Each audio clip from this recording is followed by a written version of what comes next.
Dios no malgasta nada de lo bueno que has hecho y de lo malo que has hecho. Lo que parece fracaso en nuestra vida es solamente una preparación para que el mayor potencial que te has imaginado, Dios lo pueda liberar a través tuyo. Jesús nos enseña a sangrar nuestras emociones. Jesús nos enseña que las emociones dolorosas necesitan ser expresadas. La grandeza se desata cuando tus talentos se alinean con el poder de Dios. Y el amor que Dios tiene por tu vida, aunque creas que sos indigno, aunque crees que no lo mereces, es un amor sobrenatural, increíble, fuertísimo, poderoso, y Él te ama a ti.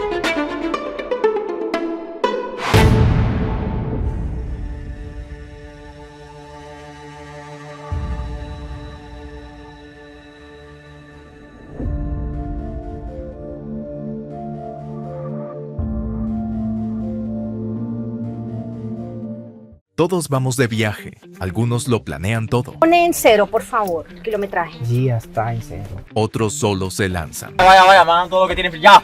En cada viaje, llevamos más que un destino. Suyapa Norte, kilómetro 2.54. Llevamos nuestra forma de ser. Oíme, hay clientes que realmente necesitan conocer a Dios. Porque en el camino, no solo tú conoces a otros, te conocen a ti.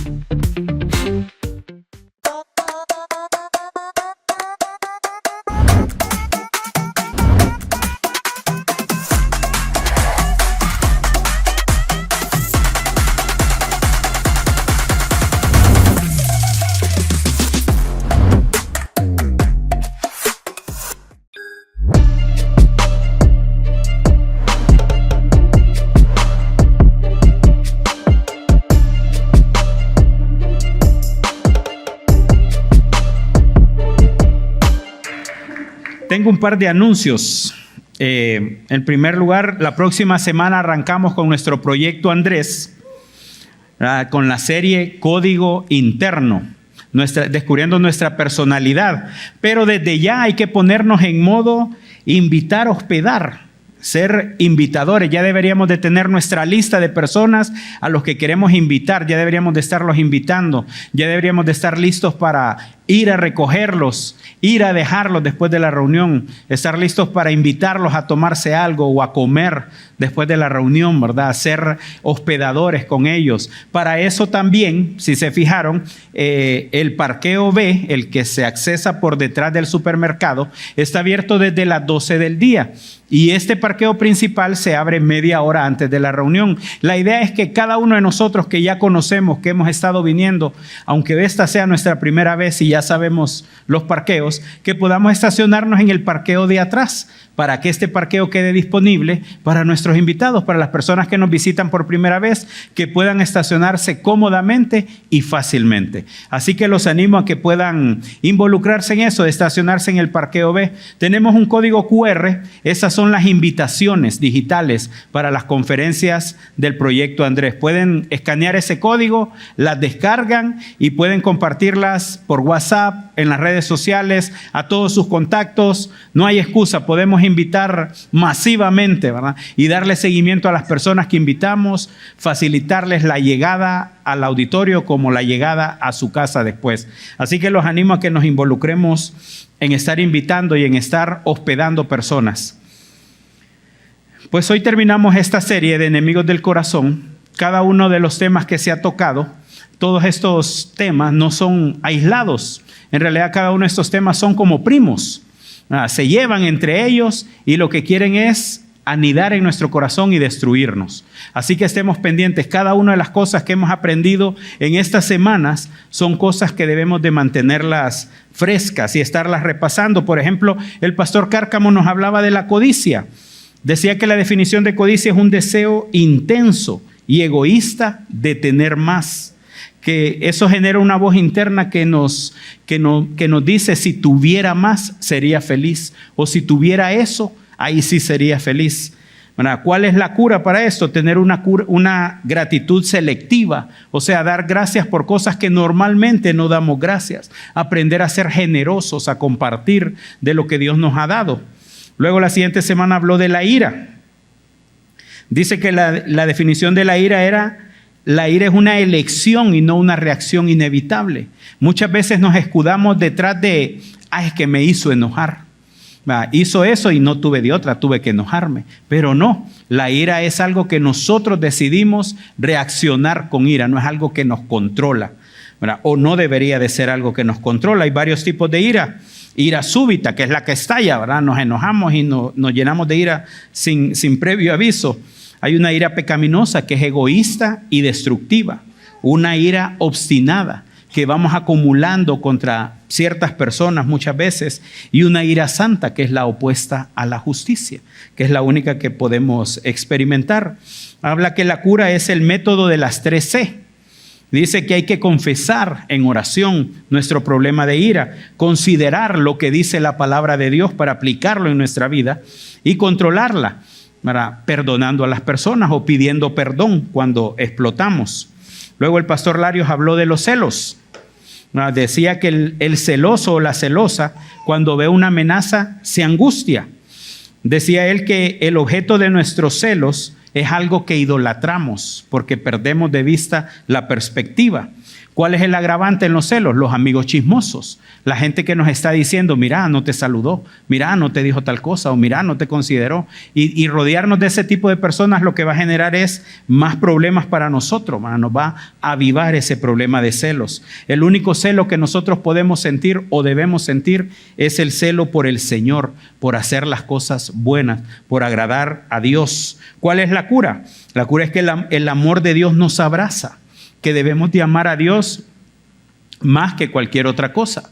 Incluso el pastor Larios decía que él le decía a su esposa, yo a vos te amo un 1% y un 99% amo a Dios.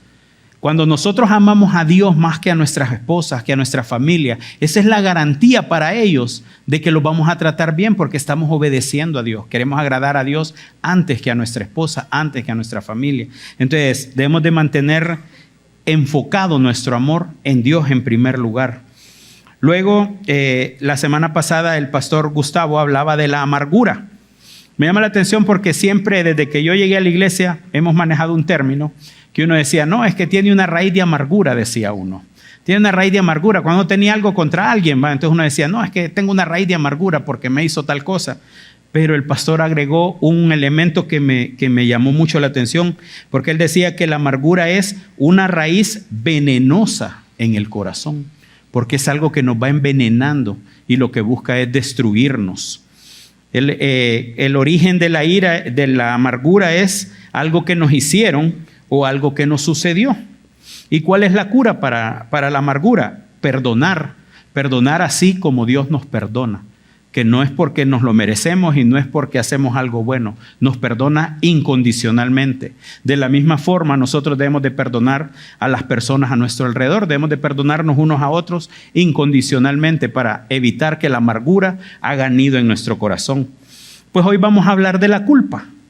Vamos a hablar de la culpa y quiero preguntarles, no me respondan, no levanten la mano, pero quiero preguntarles, ¿ha hecho algo malo alguna vez? Yo creo que son pocos, pero más de algunos hay, ¿verdad? Han hecho algo malo y es más, los han descubierto haciendo algo malo. Quiero que le diga a la persona que está sentada junto a usted, Dios ya perdonó todo. Dios ya nos perdonó todo. Estos enemigos del corazón, como les decía, son como primos, ¿verdad? Que llegan todos juntos, llegan en bulto, como cuando usted invita a uno y llegan todos al cumpleaños y usted solo lo había contado a uno. Así son estos enemigos del corazón. Ahí andan siempre queriendo molestar.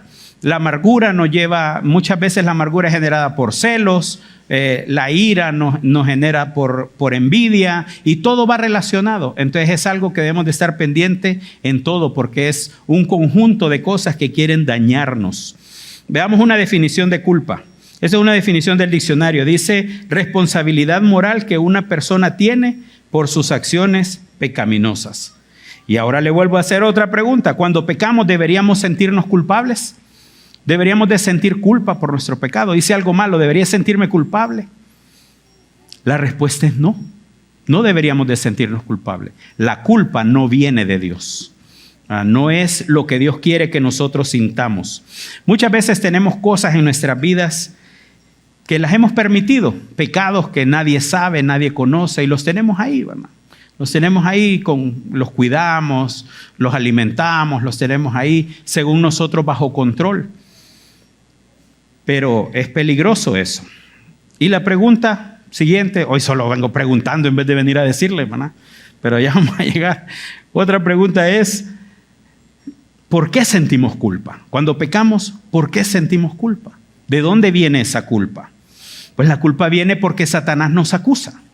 En primer lugar, dice Apocalipsis 12:10, entonces oí una gran voz en el cielo que decía, ahora ha venido la salvación, el poder y el reino de nuestro Dios y la autoridad de su Cristo, porque ha sido lanzado fuera el acusador de nuestros hermanos, el que los acusaba delante de nuestro Dios día y noche. Satanás nos está acusando. Muchas veces venimos para la iglesia y ya es tarde, apúrate, ya es tarde. Y nos enojamos con nuestra esposa, ¿va? Porque está listando y ya vamos tarde y nos enojamos y se arma un zaperoco ahí y venimos pensando, híjole, voy para la iglesia y después de esa gritada que le pegué a mi esposa, ¿va? O me enojé, qué barbaridad, le falté el respeto, no debería de ir a la iglesia ya mejor. Y empezamos con esos pensamientos no son nuestros, vienen del diablo. Satanás nos está acusando. Satanás nos quiere impedir que hagamos lo que debemos de hacer. Cuando nosotros pecamos, Satanás está interesado que ese pecado nos tenga reprimidos, que nos tenga sujetados. ¿Por qué otra razón sentimos culpa? Sentimos culpa porque tenemos un concepto equivocado de Dios. Como iglesia estamos leyendo el libro de Isaías y estos días, hace un par de días salió Isaías 43:25, dice Dios, yo soy el que borro tus rebeliones por amor de mí mismo y no me acordaré de tus pecados. Dios nos está diciendo eso. Entonces, no conocemos a Dios, pensamos o tenemos un concepto de un Dios enojado, de un Dios que nos anda vigilando para ver qué hacemos, ¿va? Ahí anda viendo a qué horas hacemos algo malo. Y pensamos también que cuando hacemos algo malo, Dios dice, ¡qué barbaridad lo que hizo! Nunca lo hubiera esperado. Pero no es así. Ese no es Dios. Ese no es nuestro Dios. Dios ya borró nuestros pecados. En el capítulo de ayer, Isaías 44:22, me gustó este verso, dice, como se disipa una nube, yo he disipado tus maldades y tus pecados como la neblina. Vuelve a mí porque yo te salvé. Dios quiere que estemos cerca de Él.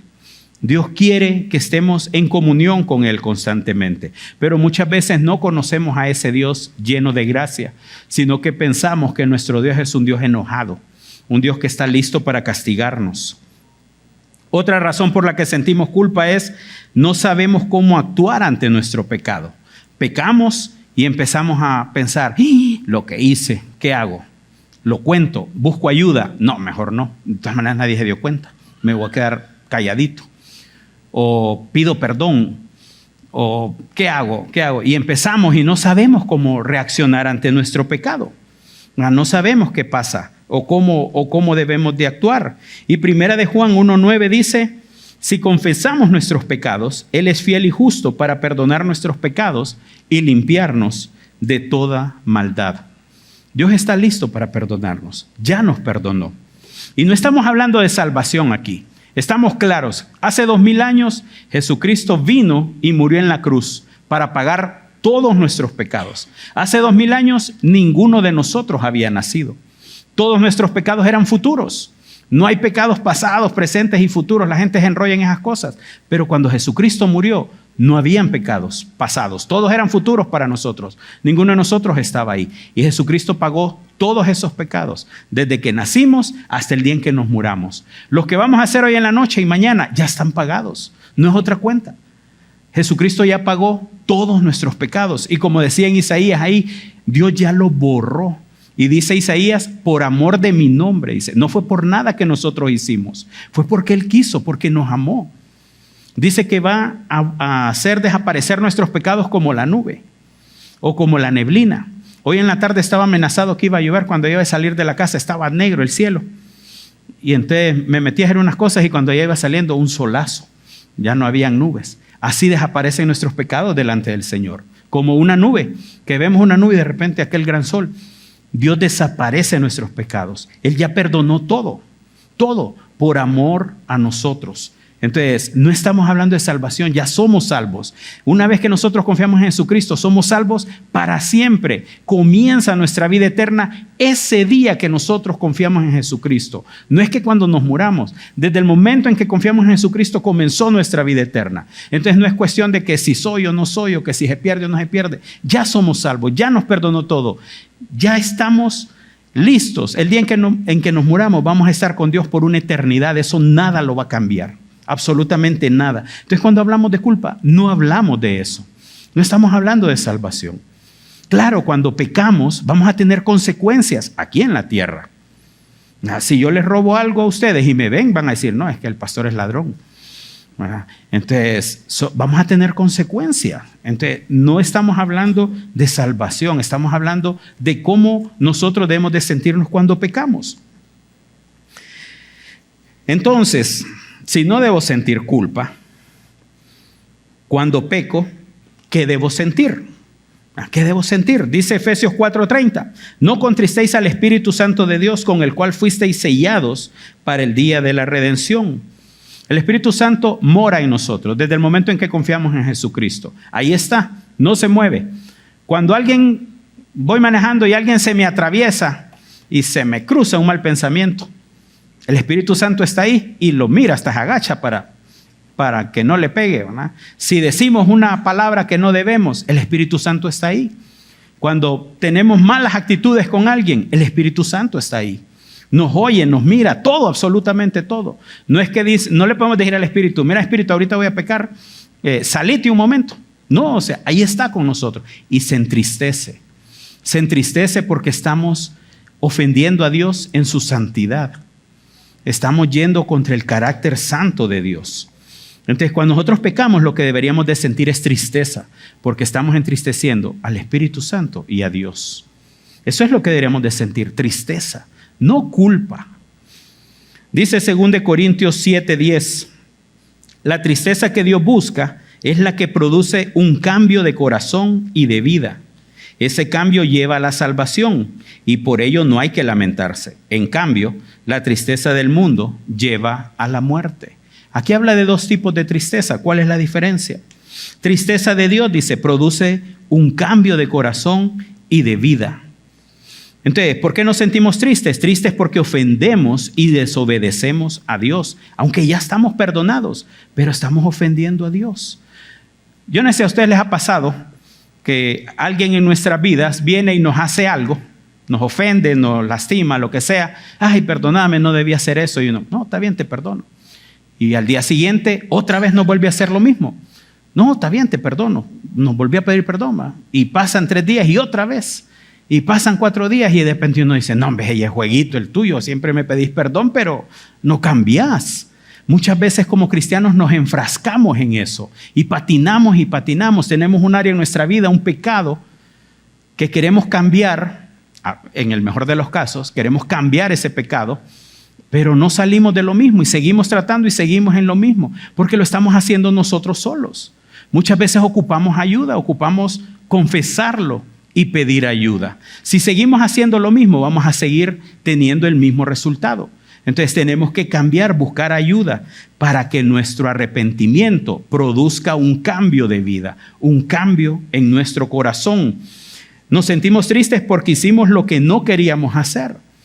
Por ejemplo, en Romanos 7, Pablo habla y él dice, miserable de mí, dice, lo que quiero hacer no hago y lo que no quiero hacer, eso hago. Entonces tenemos ese conflicto. Muchas veces nos sentimos así. Híjole, otra vez. Y ya tenía 3 días de que no caí en este pecado. Y otra vez, ¿verdad? Y seguimos luchando y seguimos patinando y seguimos buscando. Tenemos que cambiar el plan. Tenemos que cambiar la forma en que estamos lidiando con eso. Nos sentimos tristes porque estamos caminando en darle gloria a Dios y de repente tropezamos y retrocedemos. No debe de pasar, pero pasa. Entonces nos sentimos tristes. Esa es la tristeza que debe producir un cambio en nuestras vidas. ¿Cuál es la tristeza del mundo? Que no produce ningún cambio en nuestra vida. Es porque nos sentimos tristes, no porque pecamos, sino porque nos descubrieron. Híjole, me descubrieron. Ya no voy a poder seguir haciéndolo porque ya saben. Ahora andan viéndome, a ver, ya saben que lo que hago, entonces ya me descubrieron. Entonces no hay arrepentimiento, hay orgullo. Estoy triste porque ya me descubrieron. Estoy triste porque ya no voy a poder seguir haciéndolo porque ya la gente sabe. O ya alguien sabe, entonces ya no voy a poder seguir haciéndolo. Ahí no hay arrepentimiento, no hay un deseo de cambiar. Entonces no vamos a ver ningún cambio. La culpa es algo que busca apartarnos de Dios. Por ejemplo, miremos el ejemplo de Adán y Eva. Vino Dios, creó a Adán y Eva, los puso en el huerto. Bueno, muchachos, ahí está el huerto, es de ustedes. Gobiérnenlo, cuídenlo, pueden comer de todo menos de aquel árbol. Está bien, estuvieron ahí tranquilos, pero de repente la serpiente engañó a Eva, comió y le dio a Adán, comieron los dos. Dice que supieron que estaban desnudos cuando comieron del fruto del árbol prohibido. Supieron que estaban desnudos y dice que se cosieron ropa de hojas. Dice que agarraron unas hojas y se cubrieron con hojas. Después llegó el Señor a buscarlos, porque en ese tiempo Dios tenía una relación estrecha con el hombre. Llegaba a visitarlos y a tomar café con ellos en la tarde. Pues llegó el Señor a buscarlos y les dice: Adán, Eva, a ver dónde están. Dios todo lo sabe, Dios sabe todo, estamos claros en eso. Dios ya sabía todo lo que había pasado y todo cómo estaba la situación. Pero él anda buscándolos. Adán, Eva, ¿dónde están? Sale Adán: híjole, Señor, es que te oímos que andabas ahí y nos escondimos porque tuvimos pena porque estábamos desnudos. Ya estaban cubiertos. ¿Por qué tenían pena? Tenían culpa porque sabían lo que habían hecho. Entonces, ¿qué pasa? Cuando nosotros pecamos, nos aparta del Señor. Nos aparta de esa comunión porque nos da vergüenza. Y decimos: no, ¿cómo voy a ir a la iglesia? Si estoy en este pecado, ¿cómo voy a ir a la iglesia? ¿Con qué cara voy a ir a la iglesia? Nadie sabe, pero yo sé que tengo este pecado. Yo tengo este pecado, ¿cómo voy a ir al grupo? Y lo que es peor, ¿cómo voy a leer la Biblia si en la Biblia me dice que deje de hacer esto que estoy haciendo y no quiero dejarlo de hacer? O lo sigo haciendo ahí. Nos cuesta lidiar con eso porque la culpa lo que quiere es apartarnos del Señor, quitar nuestra comunión con Dios. Y cuando nosotros le damos gusto, eso es lo que pasa. Dejamos de leer la Biblia, dejamos de orar, dejamos de reunirnos. Porque estamos sintiéndonos culpables. Muchas veces nos gusta mantener nuestros pecados ocultos. Tenemos situaciones en nuestras vidas y no queremos que nadie sepa. Nos da vergüenza, nos da puro orgullo, ¿verdad? Nos da pena. Ay, ¿qué van a decir? ¿Qué van a pensar? Nos aparta de Dios. No dejemos que la culpa nos aparte de Dios. ¿Qué produce la culpa en nuestras vidas? La culpa produce una mente dividida, divide nuestra mente. Pasamos pensando: híjole, tengo este pecado aquí, ¿cómo hago para que no se den cuenta? Ahí lo andamos tapando. ¿Se acuerdan David? David vio a la muchacha, la mandó a llamar, se acostó con ella, la embarazó. Estoy embarazada, híjole, ¿y ahora qué hago? Ya sé, voy a llamar al esposo que se venga a acostar con ella para que digan que es del esposo. Llamo al esposo: andate a tu casa. No, le dice, yo no voy a ir. Andate, hombre. No voy a ir, aquí me voy a quedar durmiendo. Se quedó ahí, híjole, ¿y ahora qué hago? Lo voy a emborrachar. Lo emborrachó. Andate a tu casa. No, le dice, no voy a ir. Se quedó. Y ahora, ni modo, le mandó una carta para que lo mataran. Divide nuestra mente, nos tiene locurando. ¿Cómo hacemos esto? Y estamos en un hoyo y estamos haciendo el hoyo más grande. Estamos haciendo el hoyo más grande con un pecado tapando otro pecado. No vamos para ningún lado porque estamos enterrándonos nosotros mismos. Estamos haciendo el hoyo más grande. Drena nuestra energía estar pensando en eso. ¿Y ahora qué hago? ¿Y ahora cómo te apuesto? Es que te vi por ahí. No, pero es que no era así. Y empezamos a inventar cosas para tapar. Nos genera temor, nos genera inseguridad. Nos deprime, nos genera depresión. Dudamos de Dios, de su perdón, porque no nos sentimos perdonados. Y sobre todo, nos genera una miseria espiritual. Nos hace miserables espiritualmente. La culpa es el arma de Satanás para atormentarnos. Eso es la culpa. Con eso nos tiene controlados, nos extorsiona. Satanás nos tiene dominados cuando nosotros le damos lugar a la culpa en nuestro corazón. Hasta en las películas mira uno que alguien se da cuenta del secreto del otro y ya le dice, no, ya sé tu secreto, si no me das tal cosa, yo voy a contarle a fulano. Y entonces ya la gente se pone que no haya que hacer porque aquel sabe y no quiere que los demás sepan y se arma un relajo, ¿va? Muchas veces estamos en ese relajo nosotros. Tenemos nuestro pecado, lo queremos tener escondido, no queremos abrirlo y eso lo que hace es mantenernos anulados. Nos anula con el Señor. Miren, les voy a contar algo con mucha vergüenza. Hace muchos años estaba yo soltero y estaba lidiando en un área en mi vida y había un pastor que me estaba ayudando. Entonces el pastor ya me había dicho, no, mira, ve a tal lugar, no vayas, era donde él trabajaba, ¿va? No, ahí no vayas, me dice, para que vayamos lidiando con esto. Está bien. Pues un día yo dije, no, aquel no está ahí, voy a ir. De todas maneras no está, no se va a dar cuenta. Me fui. Cuando estoy yo ahí en el lugar, en la oficina de él, oigo que se parquea el carro de él. Andaba un carro de esos escandalosos que uno ya sabe que llegó, ¿va? Parecía diésel, yo no sé cómo era ese carro, pero era escandaloso, era particular el sonido. Se parquea, híjole, ahí viene y vengo, apago la luz y me escondo. Va, me escondí. Va, apagué la luz, me metí en un armario ahí, escondidito. Entonces entró él, va, de seguro vio la luz prendida. ¿Quién anda ahí? ¿Quién anda ahí? Calladito y escondido. ¿Quién anda ahí? Pues se fue. Encendió el carro y se fue. Hoy sí, ya me voy, dije.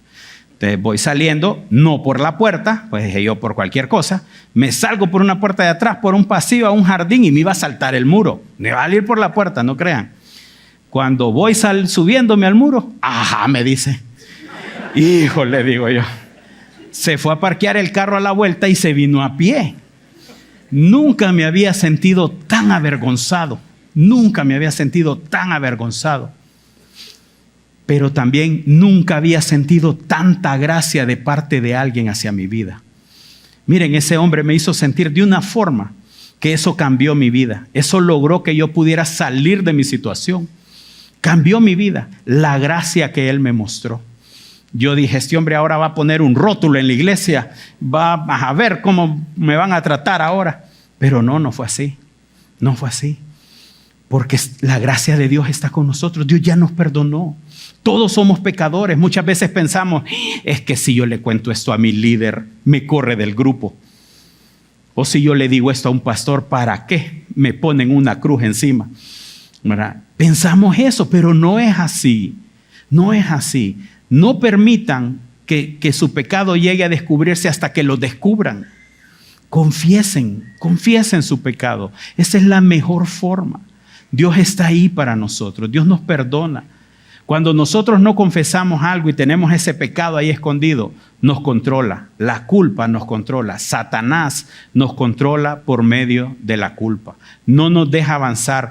Vivir con culpa es como estar con un grillete y querer avanzar y no podemos avanzar. Estamos estancados, estamos anulados. El diablo logra su cometido cuando nosotros escondemos las cosas. Cuando nosotros no queremos confesar, el diablo logra su cometido porque nos tiene aniquilados. No le funcionamos al Señor, no porque Él no quiere, sino porque nosotros nos sentimos que no podemos, que no debemos, que no queremos ni dar la cara y nos apartamos del Señor, nos apartamos de servir porque decimos, no es posible si yo tengo este pecado. Pero es sencillo, confesemos, busquemos ayuda. Muchas veces solo con confesar algo y saber que ya alguien sabe, eso nos libera y nos ayuda a seguir moviéndonos hacia adelante. Muchas veces ocupamos ayuda, que alguien nos esté preguntando, hey, ¿cómo estás? ¿Cómo vas con aquello? ¿Qué tal?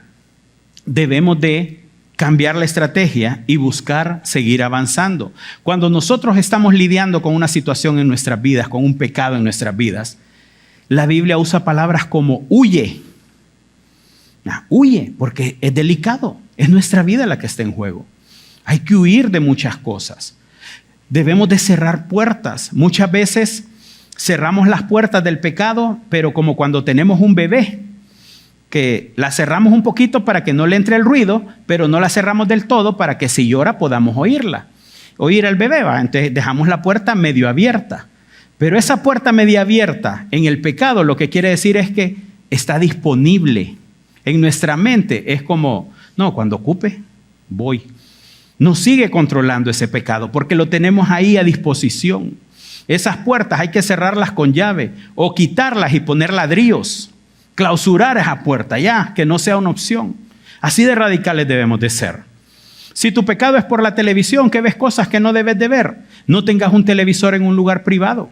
Tener un televisor en un lugar público donde está toda tu familia, donde no puedes ver nada porque está todo el mundo ahí, cualquiera pasa y va y viene. No tengas un televisor en un lugar donde nadie más va a ver. Si tienes un problema con la computadora, séntate en el comedor, no con la pantalla hacia la pared, con la pantalla hacia donde todo el mundo mira, para que todo el mundo pueda estar viéndote y que puedas estar rindiendo cuentas. Si tu problema es con el teléfono, depende de qué tan grave sea, probablemente tenés que comprarte un teléfono tonto en lugar de un teléfono inteligente, que no tenga internet, que solo sea para que te llamen y para que llames.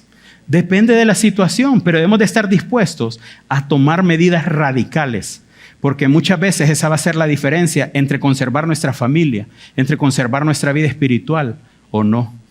Entonces debemos de ser radicales en las cosas que vamos a hacer. No demos lugar al diablo. No dejemos que se nos metan pecados en nuestras vidas que después la culpa nos va a controlar.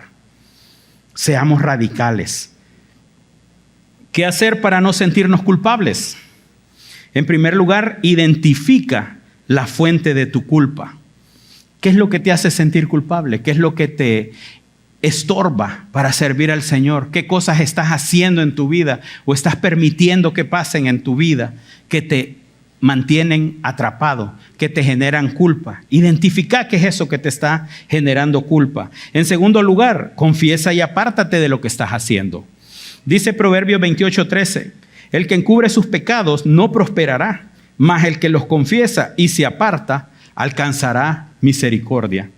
Debemos de confesar nuestros pecados, contarnos, rendir cuentas. Miren, las mujeres es bien fácil que tengan grupos de amigas. Las mujeres son más amigueras por lo general. Los hombres, a veces con los dedos de una mano y nos sobran dedos para decir quiénes son nuestros amigos. No debe ser así. Todos debemos de tener personas de confianza, maduros, con quien podamos rendir cuentas, a quien podamos contarle, estoy lidiando con esto, tengo debilidad en esto, estoy pecando en esto. Debemos de rendir cuenta, debemos de tener personas que nos puedan ayudar, no que nos aplaudan, sino que nos digan, no, mira, tenés que cambiar o no, eso va más allá de nuestra capacidad, tenés que ir a hablar con el líder o con tu pastor, que nos den dirección en la dirección correcta. Debemos de tener personas que nos ayuden y no que nos estorben. En tercer lugar, acerquémonos a Dios con confianza. Dice Hebreos 4:16, acerquémonos pues confiadamente al trono de la gracia para alcanzar misericordia y hallar gracia para el oportuno socorro.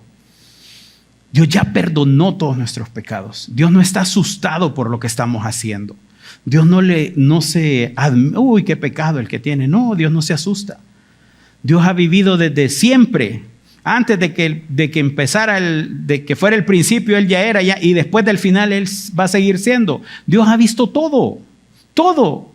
Eso que vos pensás que es grave, Dios ya lo pagó Dios. No le debes a nadie eso. Lo que está haciendo ese pecado es detenerte, estorbarte, anularte para servir al Señor. Es lo único que hace ese pecado. Acerquémonos confiadamente con Dios. Y otro es, conoce a Dios. Aprende a conocer a Dios. Él te ama y nada te va a apartar de ese amor. Romanos 8, vamos a leer una porción, los animo a que puedan leerlo en su casa completo. Romanos 8 dice, ¿qué pues diremos a esto? Si Dios es por nosotros, ¿quién contra nosotros? El que no escatimó ni a su propio Hijo, sino que lo entregó por nosotros, ¿cómo no nos dará también con Él todas las cosas? ¿Quién acusará a los escogidos de Dios? Dios es el que justifica. ¿Quién es el que condenará? Cristo es el que murió, más aún el que también resucitó, el que además está a la diestra de Dios, el que también intercede por nosotros. ¿Quién nos separará del amor de Cristo? Antes, en todas estas cosas somos más que vencedores por medio de aquel que nos amó.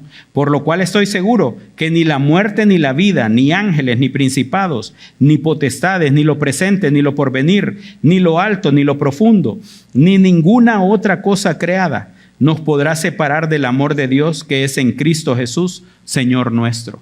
No hay nada que te pueda apartar del amor que Dios tiene por ti. Nada, absolutamente nada. Nada que puedas hacer, por grave que parezca, que te va a apartar de Dios. Pero el diablo te va a decir que sí. El diablo te va a decir cómo vas a ir a la iglesia con ese pecado. Deja de ir al grupo. ¿Cómo vas a leer la Biblia? ¿Cómo vas a orar? Eso es lo que el diablo quiere. No le des lugar al diablo, no le des gusto al diablo. No dejes que el diablo te controle con ningún pecado. Confesalo, cualquier cosa que sea. Es que cuando voy en la calle me encierro y le voy gritando a todo mundo. Nadie me oye, pero yo le voy gritando. Bueno, confesa eso. A veces hay gente que parece loquita, va peleando ellos solos en el carro y van encerrados y nadie los mira, pero ellos saben que están haciendo eso y ese pecado los controla porque ellos saben que hacen eso. Cualquier cosa que sea, cualquier pecado que nadie se ha dado cuenta, hay que confesarlo. Busquemos ayuda, cambiemos, pero busquemos ayuda. No dejemos que el diablo nos controle. Un ejemplo práctico de cómo es esta situación de los pecados es la vida de Pedro. Pedro fue el discípulo del Señor, ustedes saben, siempre andaba de ofrecido ahí. Cuando vio a Jesús en el agua, yo quiero ir. Ahí fue, me medio hundió, pero caminó en el agua el hombre. Siempre andaba ahí el hombre sobresaliente. Pues dice que cuando estaban en la última cena, bueno, les dice, mira Pedro, vos me vas a negar hoy 3 veces. No, Señor, primero muerto que negarte. Pero no le funcionó, lo negó, ¿va? Le advirtió al Señor, después el Señor le dijo, mira Pedro, Satanás te ha pedido, dice Lucas 22:31, dice, dijo también el Señor, Simón, Simón, he aquí Satanás os ha pedido para zarandearos como a trigo, pero yo he rogado por ti para que tu fe no falte. Y tú, una vez vuelto, confirma a tus hermanos. Pues fueron después de la cena, fueron al monte Getsemaní, llegaron, capturaron a Jesús, se lo llevaron, todos huyeron, dice, quedó solo el Señor, pero después Pedro iba de largo siguiendo a Jesús. Cuando llegaron a la casa del sumo sacerdote, Pedro conocía a alguien ahí, dice el relato en Lucas, y lo dejaron entrar al patio. Pedro estaba ahí como viendo a ver qué pasaba, ¿va? Pues cuando estaba Pedro ahí, dice que una de las criadas le dijo, hey, vos andabas con Jesús. No, yo no, le dice, no, estás loca, mujer, no. Y se fue para otro lado, ¿va? Siéndose loco Pedro. Pareció otro, sí, vos andabas con Jesús y yo te vi, hasta hablas igual que ellos. No, yo no fui, y se fue para otro lado. Al final otra persona, sí, vos eras de los de Jesús, yo sé que vos eras de los de Jesús. Y Pedro dijo, no, yo no soy. Y en ese momento, dice Lucas, verso 61, entonces vuelto el Señor, miró a Pedro. Y Pedro se acordó de la palabra que le había dicho antes que el gallo cante, me negarás 3 veces. Y Pedro saliendo fuera lloró amargamente. Óigame, hay una película que enfoca ese momento en particular de la vida de Jesús, que Jesús está preso, Pedro está en el patio y Jesús lo mira cuando él está negándolo. ¿Saben cómo se habrá sentido Pedro de ver que Jesús lo está viendo diciendo que no lo conoce, después de que dijo que iba a morir antes de negarlo? Eso fue algo, bueno, salió llorando amargamente, dice la Biblia, ¿va? Amargamente salió llorando. Salió destruido ese hombre, emocionalmente por los suelos. Negó al Señor y el Señor lo vio. No es que le contaron a Jesús, lo vio en vivo, negándolo. Lo vio. Pedro salió, lloró amargamente, pero miren el retorno de Pedro. Hechos 2. Entonces Pedro, poniéndose en pie con los 11, alzó la voz y le habló diciendo, varones judíos y todos los que habitáis en Jerusalén, esto os sea notorio y oí mis palabras. Así que los que recibieron su palabra fueron bautizados y se añadieron aquel día como 3,000 personas. Ese es el amargamiento que debemos de experimentar. Ese es el dolor que debemos de experimentar. Una tristeza que produce un cambio para bien en nuestras vidas. Pedro pecó, negó al Señor, se entristeció, pero cambió y regresó a servir al Señor. Muchas veces nosotros pecamos y nos quedamos llorando amargamente y ya no seguimos avanzando. No seguimos cumpliendo la obra del Señor. No seguimos haciendo el plan que Dios tiene para nosotros. No seguimos dándole gloria a Dios. No seguimos desarrollando el potencial que Dios ha puesto en cada uno de nosotros para servirlo y darle gloria. Nos quedamos llorando. Nos quedamos en nuestra culpa. Nos quedamos a merced de Satanás dándole gusto. No le demos gusto a Satanás. La culpa nos controla. Dios quiere que cambiemos y vayamos para adelante, que sigamos sirviéndolo. No importa lo que hemos hecho. No importa lo que hemos hecho. Estoy seguro que si nos pusiéramos a sacar la lista de pecados de cada uno de nosotros, se asustarían ustedes de quienes tienen los peores. Todos tenemos pecados. Todos hemos pecado. Todos seguimos pecando. Pero el Señor ya perdonó todo eso. Y lo único que eso hace es estorbarnos cuando dejamos que la culpa nos controle, cuando dejamos que Satanás nos extorsione haciéndonos sentir culpables. Estamos viviendo bajo la sombra de su gracia y de su misericordia. Ahí es donde vivimos. Oigan, Dios dio a su único hijo. Dice el verso que les leí, no escatimó ni a su propio hijo. Ni a su propio hijo nos escatimó. ¿Cómo no nos va a dar con él también todas las cosas? La fuerza para que sigamos adelante, para que sigamos sirviéndolo y dándole gloria a él. No dejemos que el diablo nos engañe. Esos pensamientos de que porque el pecado que tenemos ya no podemos servir es del diablo. Ese pensamiento de que con el pecado que tenemos nos van a excomulgar o a correr de la iglesia, eso es del diablo. No dejemos que el diablo nos engañe. La culpa no es de Dios. La culpa no viene del cielo, viene de lo profundo del infierno. Estamos viviendo bajo la gracia y la misericordia de Dios. Dios nos ama y nada nos puede apartar de ese amor. No escatimó ni a su propio hijo. Así nos ama Dios. No escatimó ni a su propio hijo. Así que no dejemos que el diablo nos anule. No dejemos que el diablo impida que sigamos dándole gloria a Dios con nuestras vidas. Vamos a orar. Señor, queremos agradecerte porque tú eres un Dios bueno, Señor. Porque eres un Dios que nos ama sin condiciones. Eres un Dios que nos acepta y nos moldea y estás trabajando en nuestras vidas. Señor, queremos glorificarte, queremos seguir viviendo para darte gloria. Queremos entregar nuestras vidas a ti. Queremos que el pecado no nos lo impida, que Satanás no nos controle, Señor. Que no sintamos culpa, Dios.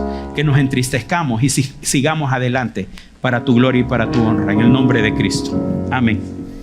Todos vamos de viaje. Algunos lo planean todo. Pone en 0, por favor, el kilometraje. Ya está en 0.